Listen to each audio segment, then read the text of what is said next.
오늘은 사순절 넷째 주일입니다. 치유를 위한 주일 예배를 시작하겠습니다.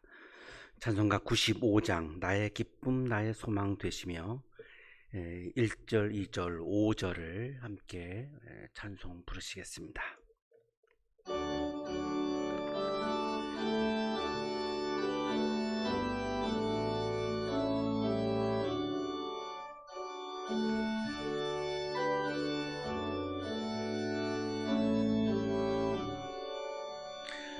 나의 기쁨 나의 소망 되시며 나의 생명이 되신 주 밤낮 불러서 찬송을 드려도 늘 하신 마음뿐일세.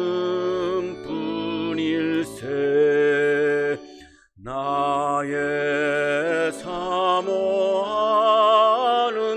선한 목자는 어느 꽃다운 동산에 양의 무리와 늘 함께 가셔서 기쁨을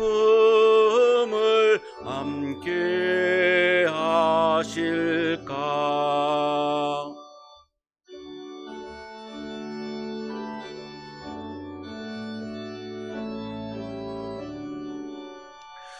나의 진정 사모하는 예수님 음성조차도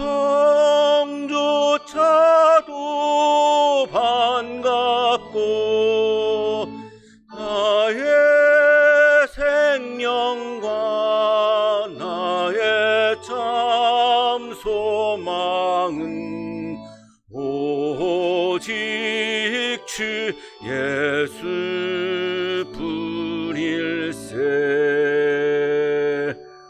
아멘.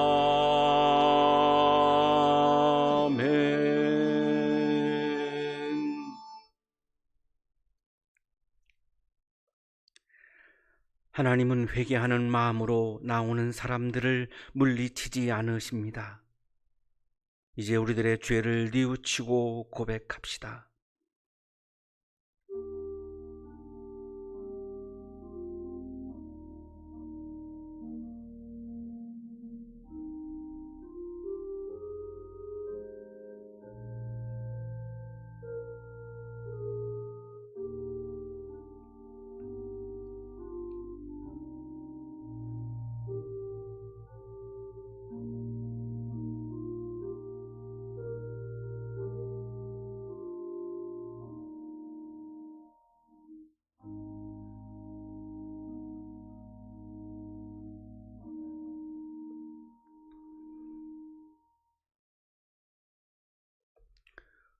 우리가 우리 죄를 자백하면 하나님은 신실하시고 의로우신 분이셔서 우리 죄를 용서하시고 모든 불의에서 우리를 깨끗하게 해 주실 것입니다. 아멘.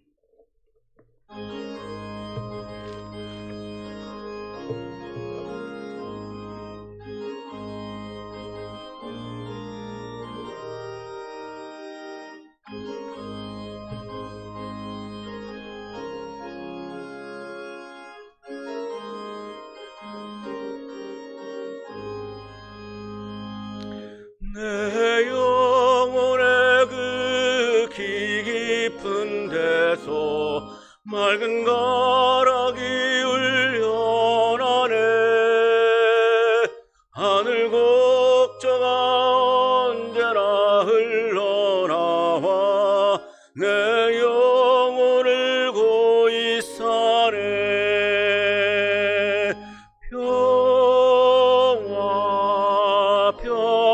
평화로다 하늘 위에서 내려오네. 그 사랑의 물결이 영원토록 내 영혼을 덮으소서. 내 마음속에 솟아난 이 평화는 깊이 묻힌 보배로다. 나의 보화를 캐내어 가져갈 자 그 아무도 없으리라. 평화 평화로다. 하늘 위에서 내려오네. 그 사랑의 물결이 영원토록 내 영혼을 덮으소서.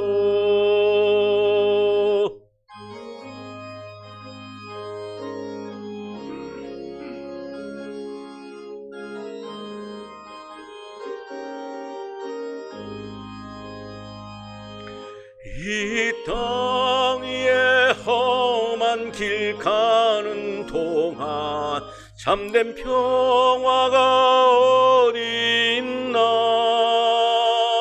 우리 모두 다 예수를 친구 삼아 참 평화를 누리겠네.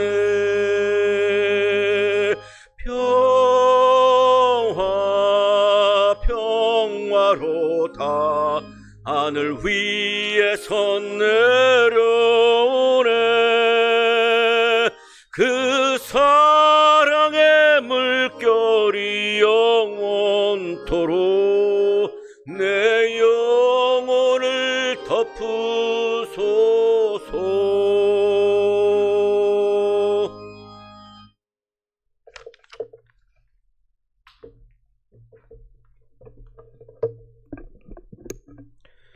다 같이 기도 드리시겠습니다. 사랑과 은혜가 풍성하신 하나님, 한 주 동안 하나님의 은혜 가운데 살게 하시고 이렇게 또 귀한 주일을 맞이하여 감사의 제사를 올려드릴 수 있도록 인도하여 주신 주님의 은혜에 참으로 감사를 드립니다. 육신의 눈으로 보이지는 않지만 항상 우리를 인도하시고 먹이시는 그 하나님을 믿고 찬양하며 또한 감사를 드립니다. 자비로우신 하나님, 한 주간 동안 살아가는 우리들의 삶 가운데에 무지함과 완악한 삶을 살아간 것을 주님 앞에 고백합니다. 주여, 우리를 긍휼히 여겨 주옵소서. 하나님의 크신 은혜를 뒤로 한 채 내 작은 욕심으로 인하여 어리석은 삶을 살아갔습니다. 하나님의 영을 따라 사는 삶을 살아가는 것이 아니라 세상을 따라 사는 삶도 있음을 주님 앞에 고백합니다. 주님, 우리를 긍휼히 여겨 주시옵소서. 우리가 함께 모이지 못하고 서로의 소식을 잘 들을 수는 없지만 하나님께서 우리 모든 성도들의 삶과 각 가정들을 살피고 계심을 믿습니다. 어떠한 상황 가운데 있든지 하나님의 사랑으로 충만하게 하시고 하나님이 주시는 기쁨으로 가득 넘치는 삶이 되게 하여 주옵소서. 코로나 바이러스로 인하여 고통받고 있는 지체들을 위하여 기도합니다. 하나님의 치유하심이 이들 가운데에 온전히 나타나게 하옵소서. 죽은 자도 일으키시는 하나님의 능력이 이 모든 이들 가운데 함께하고 속히 이 병에서 벗어나 건강하라는 주님의 선포가 임하여 질병에서 노임을 받고 평강의 삶을 살아가는 모든 이들이 되게 하옵소서. 녹록치 않는 상황 가운데서도 환자를 돌보고 있는 모든 의료진과 바이러스의 확산을 막기 위하여 힘쓰고 있는 모든 관계자들, 이들의 손길에 힘을 더하는 자원봉사자들, 이들 모두 하나님이 주신 힘으로 지치지 않게 하시고 하나님이 주시는 지혜로 모든 일을 감당할 수 있도록 붙들어 주시옵소서. 또한 우리는 한 마음과 한 뜻으로 서로를 위하여 격려하고 기도하며 환난 가운데서 더욱 사랑으로 하나가 될 수 있도록 우리를 붙들어 주시옵소서. 우리의 심령을 주님의 손에 의탁합니다. 하나님을 떠나지 않고 임마누엘의 약속을 붙들며 하나님과 깊은 교제의 삶을 온전히 살아가는 우리가 되기를 소망합니다. 바쁘고 험난한 삶을 살아가는 중에서도 주님을 잊지 않게 하시고 사랑의 교제가 더욱 충만하게 하시며, 그래서 우리가 주님께 받은 그 사랑을 세상 가운데 마음껏 펼치며 살아가는 우리 모든 성도들의 삶이 되게 하옵소서. 이천진 목사님의 말씀을 통하여 우리에게 주시는 하나님의 음성을 듣고자 합니다. 그 음성을 마음 깊이 새기게 하옵시고 우리의 삶에 주님께서 원하시는 것이 무엇인지 그 뜻을 분별하며 순종의 삶을 살아가는데 조금도 부족함이 없는 우리가 되도록 인도하여 주옵소서. 우리 한양대학교의 성도들, 그리고 그 가정, 우리 한양대학교와 모든 가족들, 우리 주님께서 지켜주시고 인도하여 주실 줄로 믿습니다. 한 주간 동안에도 하나님께 우리의 모든 것을 맡겨드립니다.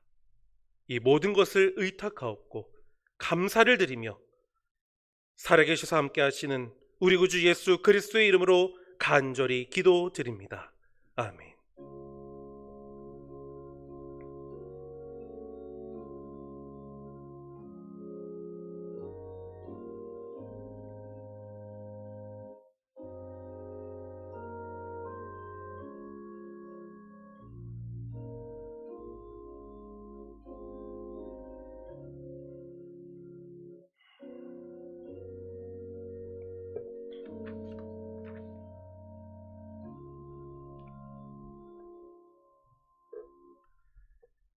이 시간 우리에게 주시는 하나님의 말씀, 마가복음 5장 말씀입니다. 마가복음 5장 35절에서 43절까지의 말씀입니다. 예수께서 말씀을 계속하고 계시는데 회당장의 집에서 사람들이 와서 회당장에게 말하였다. 따님이 죽었습니다. 이제 선생님을 더 괴롭혀서 무엇하겠습니까?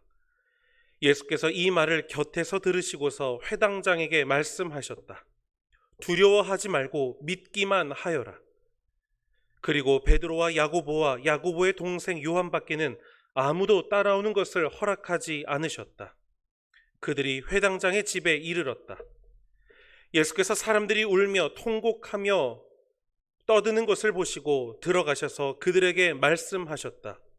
어찌하여 떠들며 울고 있느냐? 그 아이는 죽은 것이 아니라 자고 있다. 그들은 예수를 비웃었다. 그러나 예수께서는 그들을 다 내보내신 뒤에 아이의 부모와 일행을 데리고 아이가 있는 곳으로 들어가셨다. 그리고 아이의 손을 잡으시고 말씀하셨다. 달리다군. 이를 번역하면 소녀야 내가 내게 말한다. 일어나거라 하는 말이다. 그러자 소녀는 곧 일어나서 걸어다녔다. 소녀의 나이는 12살이었다. 사람들은 크게 놀랐다. 예수께서 이 일을 아무에게도 알리지 말라고 그들에게 엄하게 명하시고 소녀에게 먹을 것을 주라고 말씀하셨다. 복음서의 말씀입니다.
빅터 프랭클이라고 하는 분은 1905년에 오스트리아 빈에서 태어났습니다. 빈 대학에서 의학 박사, 철학 박사 학위를 받았습니다. 프로이드의 제자이고 굉장히 아주 촉망받는 그런 정신의학자였습니다.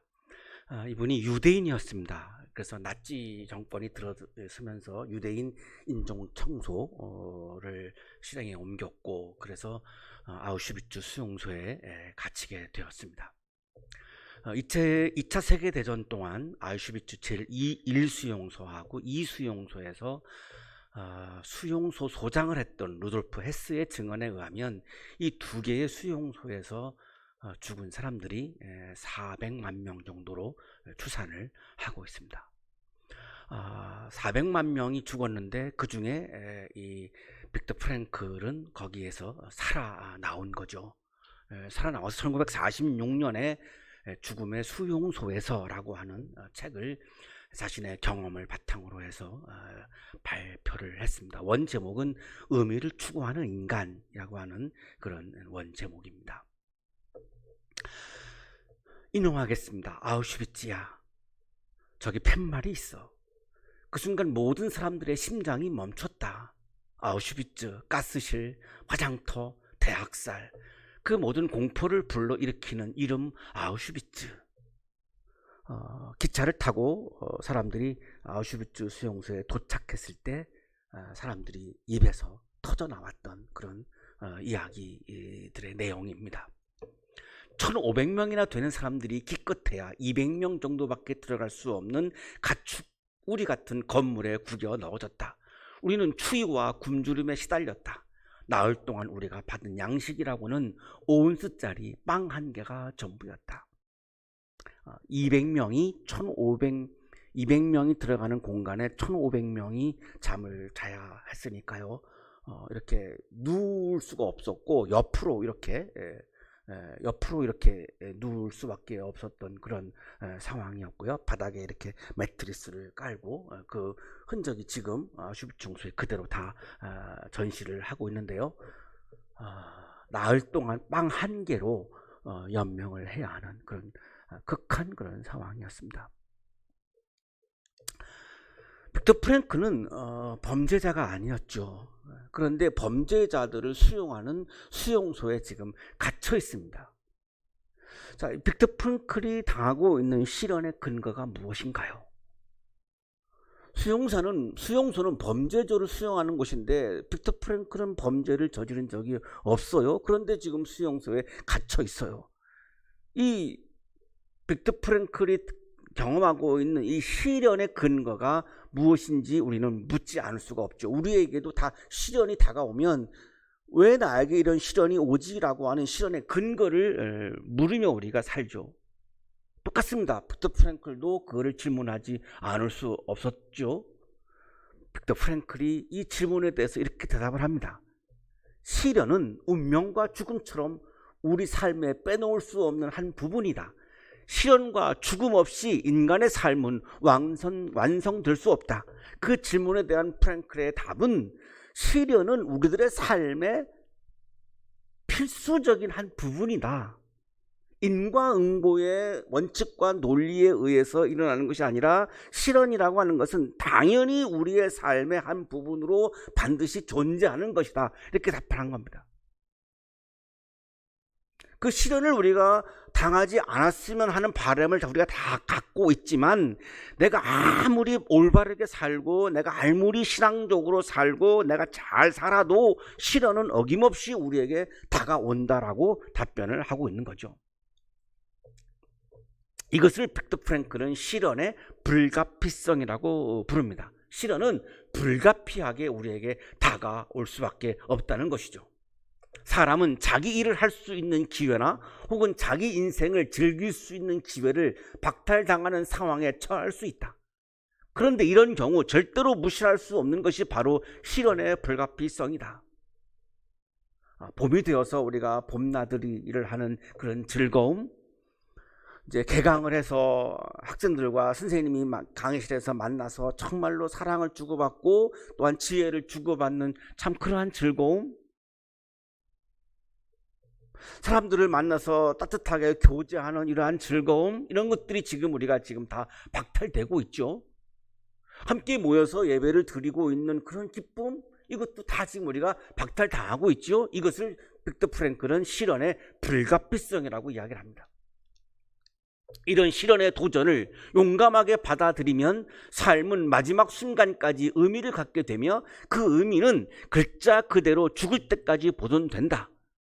이 실현의 근거가 무엇이냐를 질문하는 것이 중요하지 않다는 것입니다. 빅터 프랭클의 관점은, 강조점은 이 실현의 근거가 무엇이냐라고 하는 것을 묻는 것이 중요한 것이 아니라 실현이 나한테 다가왔을 때 나의 존재의 의미는 무엇이지? 나의 삶의 의미는 무엇이지? 나의 사명의 의미는 무엇이지? 내가 무엇을 해야지? 내가 어떤 의미 있는 일을 할 수 있는 것인 거지? 이런 삶의 의미를 묻는 것이 더 중요하다라고 강조를 합니다. 프랭클이 수용소에서 지내면서 학자이다 보니까 유심히 사람들을 관찰할 수밖에 없었고요. 그 관찰한 내용들을 쪽지에다가 적어서 나중에 가지고 와서 그것을 이제 나중에 정리를 하면서 로고테라피라고 하는 제3의 심리학이 이렇게 시작을 하게 되는 그런 발단이 되는데요. 죽음의 수용소에서 생존한 사람들과 사라진 사람들의 차이를 프랭클이 발견을 했습니다. 생존한 사람들은 내가 생존해야 하는 이유와 목적을 가진 사람들이었다라고 하는 것입니다. 삶의 목적이 분명히 있는 거죠. 근데 그 삶의 목적이 대단한 게 아닙니다. 집으로 돌아가서 나는 가족을 돌봐야 한다는 그러한 소박함. 책을 쓰다가 들어왔는데 내가 완성하지 못한 책을 마지막까지 내가 완성하는 그런 희망. 사랑하는 연인과 연애를 하다가 내가 들어왔는데 그 연인이 내가 보고 싶고, 그리고 손주를 보았는데 그 손주를 보았을 때 너무나 기뻤는데 그 손주를 다시 보고 싶은 그러한 간절함, 이런 것들이었다라고 하는 거죠. 이런 삶의 의미와 목적을 가진 사람들은 생존했다는 것입니다.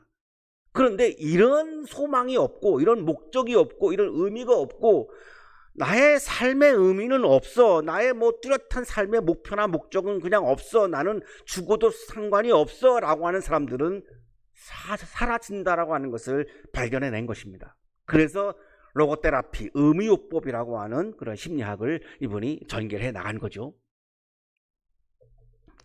자신이 의미를 부여한 목적을 가지고 있는 사람들이 희망을 포기한 사람들보다 혹독한 환경에서 생존할 가능성이 높다라고 하는 사실을 발견했습니다.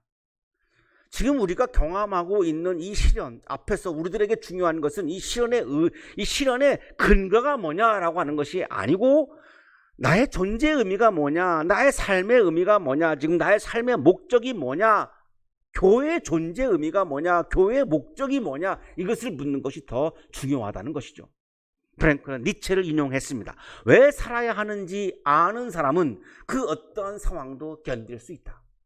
왜 살아야 하는지 아는 사람은 그 어떤 상황도 견딜 수 있다. 뚜렷한 삶의 의미와 삶의 목적을 가지고 있는 사람들은 어떤 극한 상황도 이겨낼 수 있다라고 하는 니체의 말을 인용을 했습니다.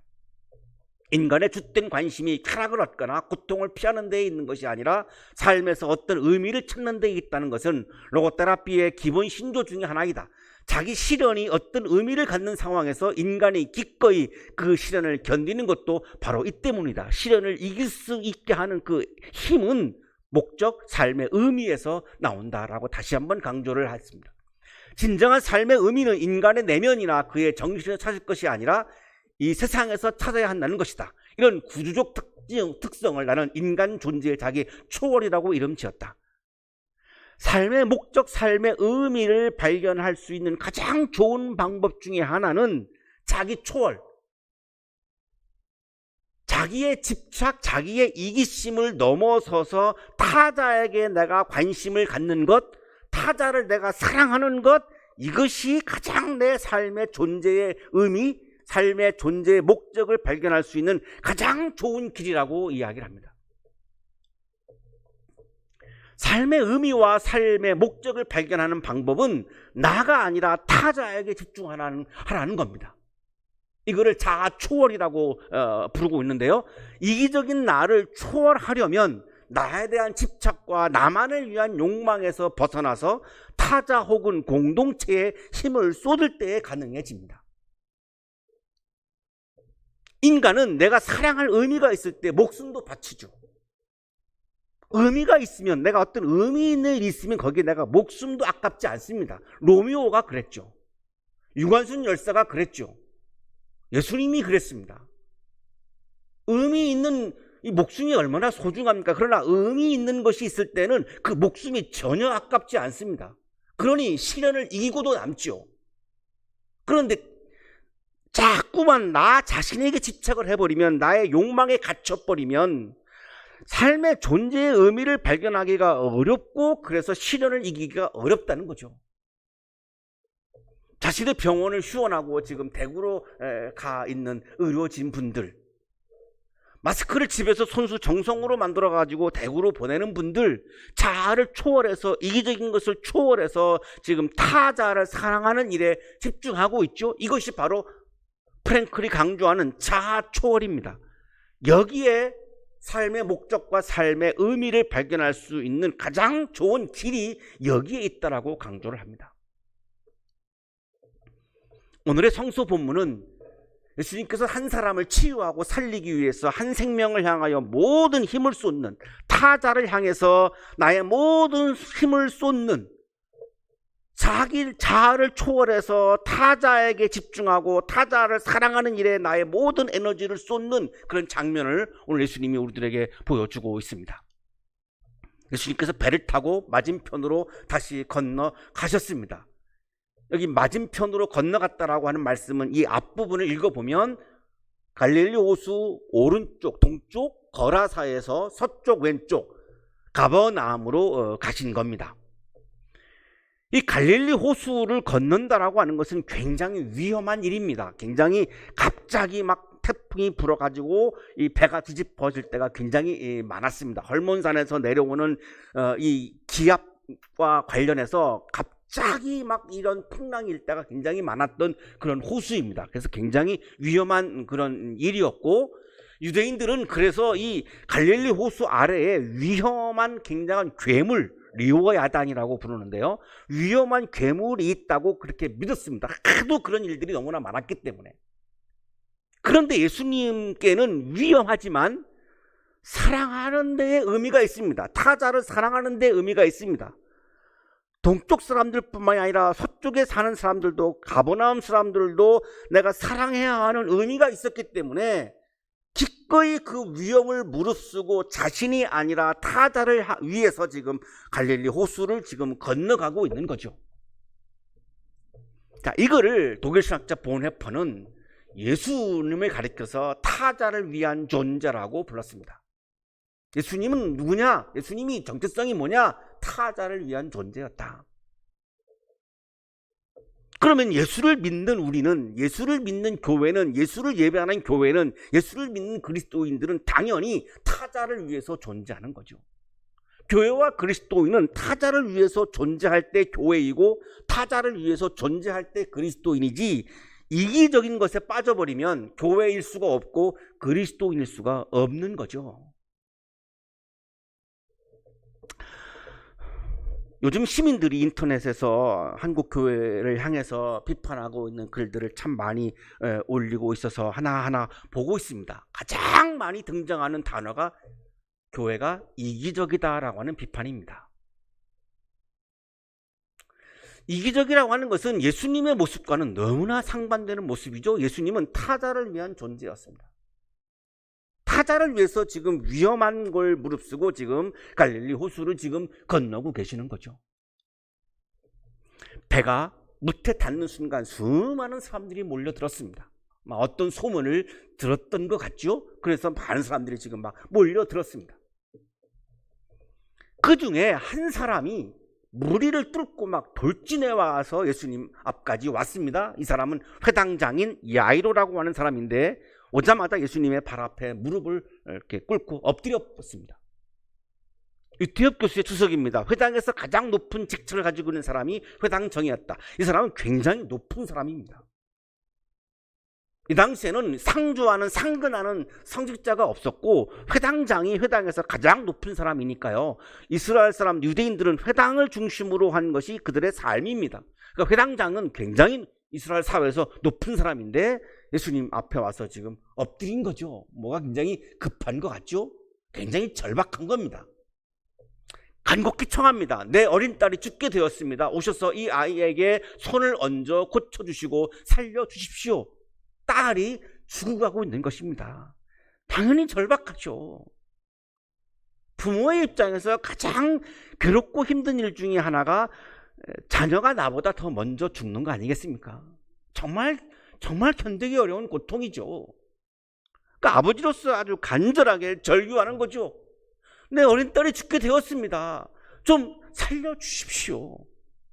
무릎을 꿇는 거 뭐는 못하겠습니까? 딸을 살릴 수만 있다면 뭐든지 다 할 수 있는 거죠.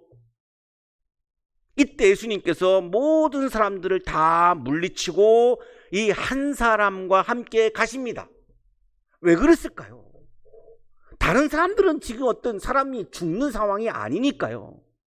이 많은 사람들로부터 내가 인기를 받고 많은 사람들로부터 예배를 받는 게 예수님에게는 의미 있는 일이 아니었습니다. 예수님에게 의미 있는 일은 지금 죽어가는 한 생명을 치유하고 살리는 것이 예수님에게 가장 의미 있는 일이었던 거죠. 지금 한국 교회에서 가장 의미 있는 일은 전 국민이 아파하고 신임하고 있기 때문에 전 국민의 아픔을 치유하는 일이 교회에 있어서 가장 의미 있는 일이죠. 이거보다 더 중요한, 더 의미 있는 일은 없습니다. 그것에 대해서 무관심하면 이기적이라고 하는 비판을 들을 수밖에 없는 거죠.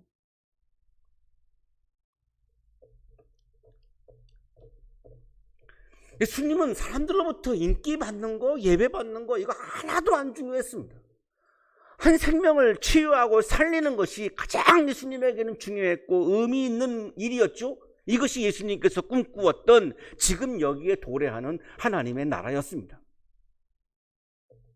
이때 회당장의 집에서 한 사람이 와가지고 이야기를 전했습니다. 따님이 죽었습니다. 캄캄하죠. 정말로 힘들죠. 현실이 아니기를 정말로 바라죠. 아버지로서 자식을 지켜주지 못한 것에 대해서 얼마나 괴롭습니까? 너무너무 힘든 거죠. 내 어린 딸이 죽게 되었습니다 라고 예수님에게 말할 때에는 예수님의 개입으로 내 딸이 치유될 것이라고 하는 믿음이 있었습니다. 그런데 따님이 죽었습니다 라고 하는 말을 들었을 때는 이제 믿음도 다 소용이 없는 거죠. 죽었는데 믿음이 무슨 소용이 있겠습니까? 죽었는데요. 다 끝났는데요. 딸이 죽어갈 때에는 예수님께서 하시는 부분을 믿었지만 딸이 죽었을 때에는 예수님께서 하시는 부분을 믿지 못했습니다. 예수님은 죽음이라고 하는 사건에도 개입할 수 있는 분이라고 하는 것을 몰랐던 거죠. 그래서 믿지 못하는 거죠. 예수님께서 회당장에게 말씀합니다. 두려워하지 말고 믿기만 하여라. 예수님은 죽음 앞에서도 치유의 사건, 살림의 사건을 포기하지 않으셨습니다. 이 정도로 예수님에게 의미 있는 일은 생명을 치유하고 생명을 살리는 일이었던 거죠. 죽음이 와도 포기하지 않았으니까요. 타자를 위해서 존재하는 예수님에게 의미 있는 일, 타자를 위해서 존재하는 예수님에게 의미 있는 일이었기 때문에 예수님은 죽음 앞에서도 치유와 살림을 포기하지 않은 거죠. 사람에게는 마지막이었지만 예수님께는 이제 시작이었습니다. 사람의 차원과 예수님의 차원이 이렇게 다른 거죠. 죽음이라는 것이 지금 우리들에게는 마지막이죠.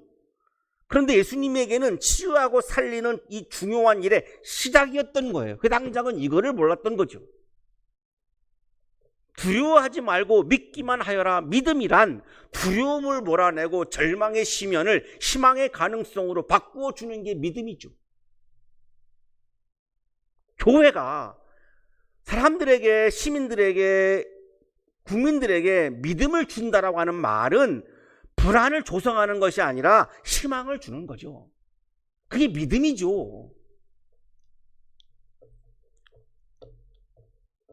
회당장의 집에 도착했더니 사람들이 막 통곡하고 이제 막 울고 있죠. 유대인들은 이렇게 장례가 나면 피리 부는 사람 그리고 우는 사람을 이렇게 고용을 했습니다. 그래서 피리를 불고 이렇게 고고를 하는데요. 이 장면을 지금 보면은 장례식을 이미 시작을 한 겁니다. 며칠 동안 이걸 하는 거죠.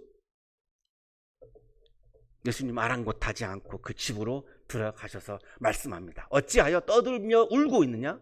그 아이는 죽은 것이 아니라 자고 있다. 사람에게는 우리에게는 죽은 거지만 예수님에게는 잠자고 있는 거죠. 차원이 다르죠. 하나님 나라에는 죽음이라고 하는 개념 자체가 없기 때문입니다. 하나님의 세계에는 죽음이라고 하는 것이 존재하지 않습니다. 생명의 하나님이기 때문에 하나님에게는 죽음이 없습니다. 따라서 하나님이 다스리시는 하나님의 나라에는 죽음이라고 하는 개념 자체가 존재하지 않습니다. 이거를 잠자는 거라고 말씀하는 거죠. 사람들이 예수님을 비웃었습니다.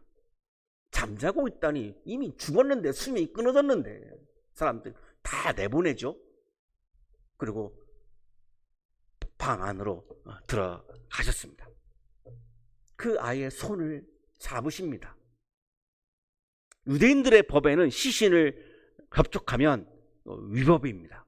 민수기 19장 11절에 그 근거가 있습니다.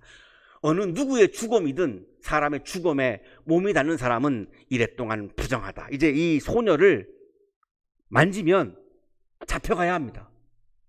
굉장히 지금 법적으로 위험한 상황이죠. 그러나 예수님은 그게 중요하지 않습니다. 뭐 잡혀가든 안 잡혀가든 하나도 중요하지 않습니다. 예수님에게 의미 있는 일은 이 아이를 치유하고 살리는 것이 너무나 중요하기 때문에 이 아이를 지금 만지고 계시는 거죠.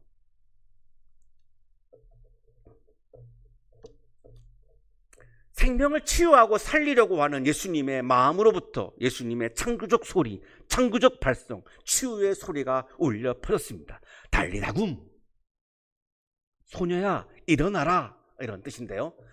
예수님 당시에 세 가지 언어가 존재했습니다. 일상의 언어가 아람어고, 종교 행사 때에는 히브리어를 사용했고, 학문을 하는 사람들은 헬라어를 사용했는데요. 여기 지금 달리다굼은 아람어입니다.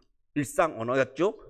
달리다는 어린 양이라고 하는 의미이고, 쿰은 일어나라 라고 하는 의미입니다. 달리다 쿰, 어린 양아 일어나라, 이런 뜻이죠.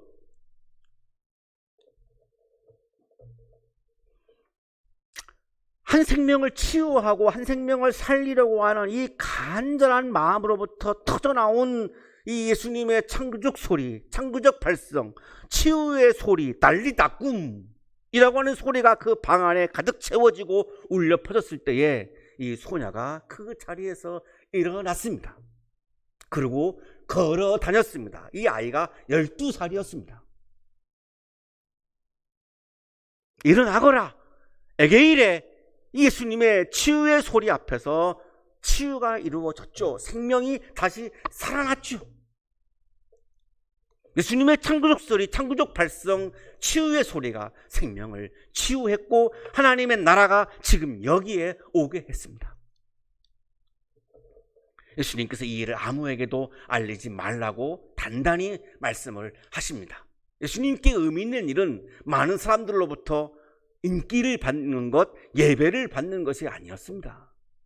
이걸 사람들에게 막 선전해서 내가 막 인기가 올라가는 게 전혀 예수님에게는 의미 있고 중요한 일이 아니었습니다. 한 생명을 치유하고 살리는 것이 예수님에게 가장 의미 있고 중요한 일이었고 내 존재의 이유였고 존재의 의미였던 거죠. 모든 국민들이 전염병 앞에서 아파하고 있고 신음하고 있습니다. 예수님의 창조적 소리, 창조적 발성, 치유의 소리가 울려 퍼지고 있습니다. 일어나거라, 에게일에. 일어나거라, 에게일에. 기도드리겠습니다.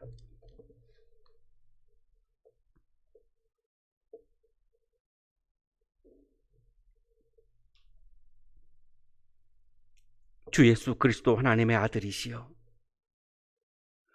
우리를 불쌍히 여겨 주옵소서.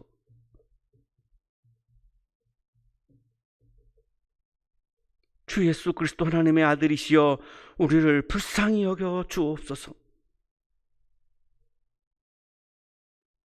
전염병으로 인하여 신음하고 있고 아파하고 있는 우리를 불쌍히 여겨 주옵소서. 하나님, 주님은 앞에서 우리를 인도하십니다. 전염병의 확산으로 많이 불안해하고 있는 우리 국민들을 치유의 길로, 생명의 길로 인도하여 주옵소서. 주님을 사랑합니다. 하나님, 주님은 오른쪽에서 우리와 우리의 힘과 그늘이 되십니다. 전염병으로 인하여 많이 아파하고 있는 환자들에게 힘을 주셔서 질병을 이기게 하여 주옵소서. 일어나거라 라고 말씀해 주옵소서. 주님을 사랑합니다. 하나님, 주님은 왼쪽에서 우리를 붙들어 주십니다. 전염병으로 인하여 많이 힘들어하고 있는 환자의 가족들을 붙들어 주셔서 이 고통의 시간을 이기게 하여 주옵소서. 주님을 사랑합니다. 하나님, 주님은 위에서 우리를 돌보십니다. 전염병으로 인하여 고통을 받고 있는 환자들의 치유를 위해 위험을 무릅쓰고 최선을 다하여 진료하고 있는 우리 의료진들을 돌보아 주시고 위로하여 주옵소서. 주님을 사랑합니다. 하나님, 주님은 아래에서 우리를 업어주십니다. 개학을 앞두고 불안해하고 있는 우리 한양대학교 청년들과 유학생들을 업어주시고 보호하여 주옵소서. 주님을 사랑합니다. 하나님, 주님은 뒤에서 우리를 안아주십니다. 전염병으로 인하여 가정에서 예배를 드리고 있는 우리 한양대학 교회 가족들 한 분 한 분을 안아주시고 지켜주옵소서. 일어나거라 말씀해 주옵소서. 주님을 사랑합니다. 하나님, 주님은 우리 안에 현존하시며 활동하십니다. 하나님, 이 나라에 현존하시고 활동하셔서 모든 생명을 구원해 주시고 치유하여 주옵소서. 하나님의 나라가 지금 여기에 오게 하여 주옵소서. 이 나라에 선포하여 주옵소서. 일어나거라 에게 이래. 주님을 사랑합니다. 예수 그리스도의 이름으로 기도하옵나이다. 아멘.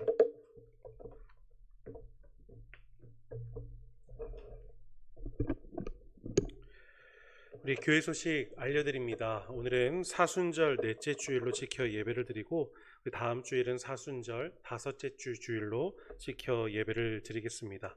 우리 매일 아침 9시마다 시간을 정해두고 몸이 아픈 분들 위해서 합심 기도하고 있습니다. 우리 9시가 힘드신 분들은 다른 시간을 정해놓고 계속 함께 기도해 주시기를 바랍니다. 우리 코로나 바이러스 전염으로 인해서 우리 계속 불안하고 위축된 삶을 살고 있습니다. 함께 시간을 정해두고 기도하실 때에 우리 모든 국민들의 안전, 그리고 환자들의 가족들, 위험을 무릅쓰고 수고하는 의료진, 한양대학교 학생들, 유학생, 그리고 교직원, 교수님들, 그리고 모든 가족들, 한양학원의 모든 가족들을 위해서 우리 따뜻한 마음으로 계속 기도해 주시기를 바랍니다. 우리 한양대학교에는 전염병 확산을 막고 교인들의 안전을 지키기 위해서 지난 2월 마지막 주부터 우리 영상으로 가정에서 주일 예배를 드리고 있습니다. 우리 금요일에 교회 홈페이지와 유튜브에 예배 영상을 올리고 주일 아침 우리 9시 정각에 그 영상을 보실 수 있도록 휴대폰에 문자를 보내드리고 있습니다. 우리 예배를 드리는 우리 모든 성도님들 어디에 있든지 우리 하나님을 찬양하는 그 마음 잃어버리지 않고 온전한 예배를 드리기를 소망합니다. 우리 교회는 본래 성서 일과를 가지고 말씀을 전하고 있었습니다. 그런데 이 사태와 이 질병으로 고통받고 있는 상황에서 우리 치유를 위해서 성서 일과를 잠시 중단하고 치유에 관한 본문을 가지고 우리 치유를 위한 주일 예배를 드리고 있습니다. 우리 함께 계속해서 주님 앞에 기도하는 마음으로 함께 동참해 주시기를 바랍니다.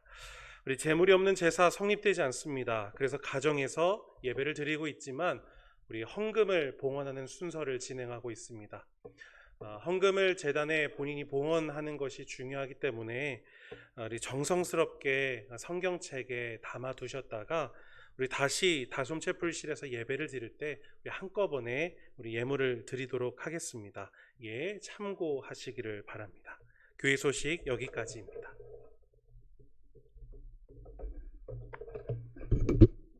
예물 드리는 시간을 갖겠습니다.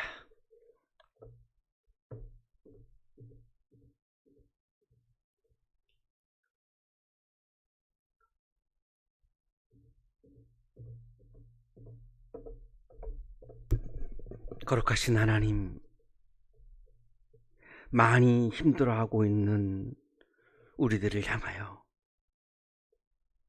일어나거라 말씀해 주시는 주님의 사랑에 감사드립니다. 감사의 마음을 예물에 담아 정성으로 드리오니 주님 기쁘게 받아주시고,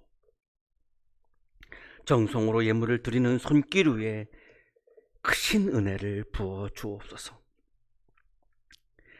예수 그리스도의 이름으로 기도하옵나이다. 아멘.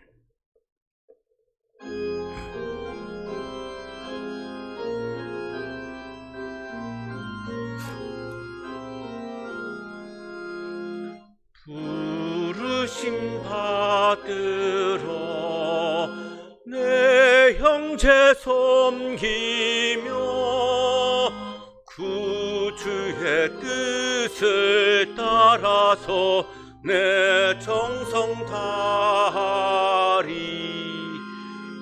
나 항상 깨어서 늘 기도드리며 내 믿음 변치 않도록 날 도와주소서.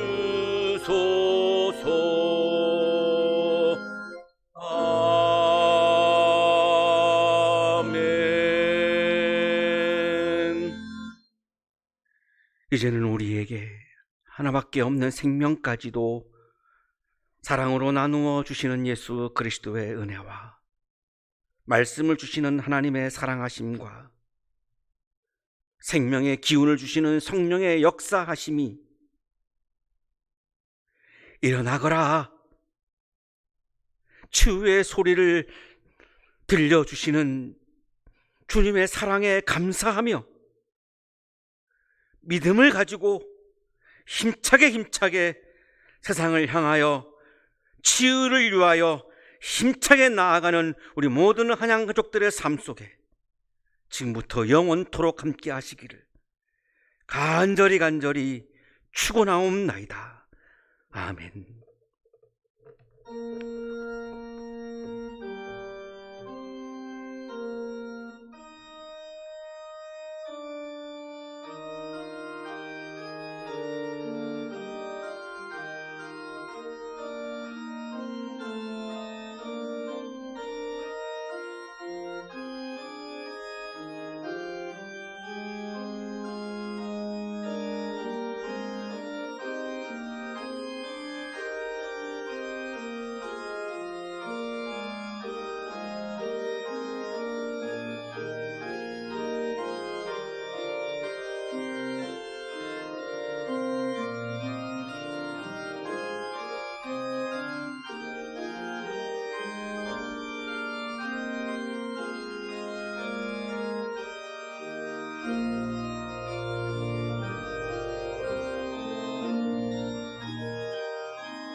네.